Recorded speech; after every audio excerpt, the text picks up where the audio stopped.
un programme de réduction progressive de la force qui est accordé avec le gouvernement. Mais parlons franchement.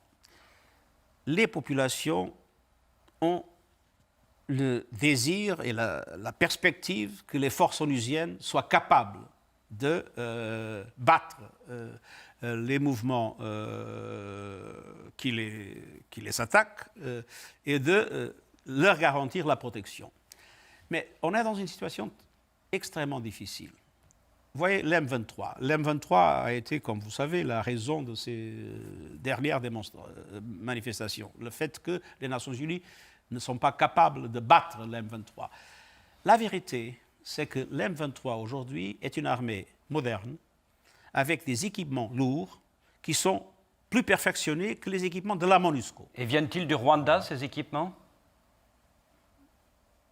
Ils viennent de quelque part. Bon, vous semblez dire oui. Ils viennent de quelque part. De quelque part d'à côté. Ils ne sont pas nés dans la forêt. Ils viennent de quelque part. Alors, ce qu'il faut, à mon avis, et c'est l'essentiel, c'est de trouver une discussion sérieuse entre le Congo, le Rwanda et l'Ouganda pour qu'on puisse avoir une perspective conjointe pour éviter cette permanente situation qui nous fait toujours, quand on a un progrès, venir en arrière.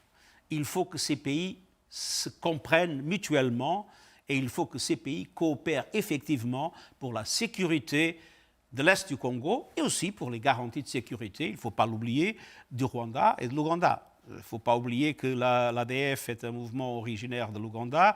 Il ne faut pas oublier qu'il y a encore dans le Congo le FDLR, je ne sais pas comment on dit ça en français, qui est un mouvement sorti des génocidaires des Hutus. Alors, il y a des préoccupations de tous les pays. Il faut qu'ils s'entendent parce que penser qu'une force de maintien de la paix peut résoudre des problèmes quand il y a maintenant des forces militaires extrêmement bien armées, c'est impossible. Et les populations, naturellement, ne le comprennent pas.